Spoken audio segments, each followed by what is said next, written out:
好，这个时候呢，我们做好了啊，就是放到这个锅上面去蒸啊，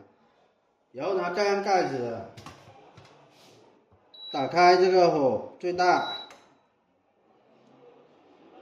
到那个水开之后呢，蒸88分钟这样子就可以了啊。现在呢，我们就等这个水开之后呢，等它蒸8分钟，我们再来看一下这个成品。好，经过8分钟的这个蒸煮啊，现在我们就可以把这个火关掉了。把这个火关掉之后呢，我们现在呢把这个盖子把它打开。好了，现在已经是蒸好了，现在我们等它晾凉之后呢，我们就可以吃了。然后呢，待会儿呢，我们可以呢吃不完的时候呢，可以拿个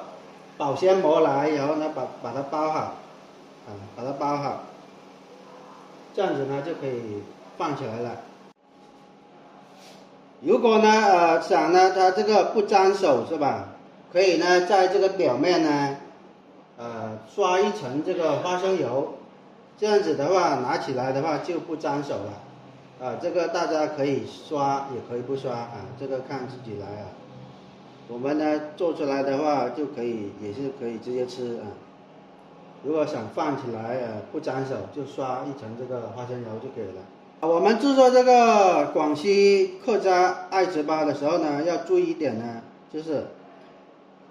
糯米粉呢一定要放这个粘米粉上去要不然的话它蒸的时候呢就会变塌了就不成形，所以说一定要放这个粘米粉上去。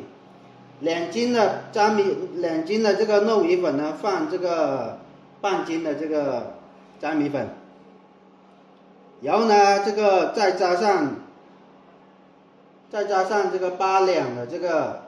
白糖加上去做这个外皮，然后呢这个艾草呢是1斤半这个分量，这样子做出来的外皮呢就比较好了比较绿色，你看是不是？所以说的话，这个一定要注意好，本期视频就讲解到这里了，感谢大家的观看，我们下期视频再见。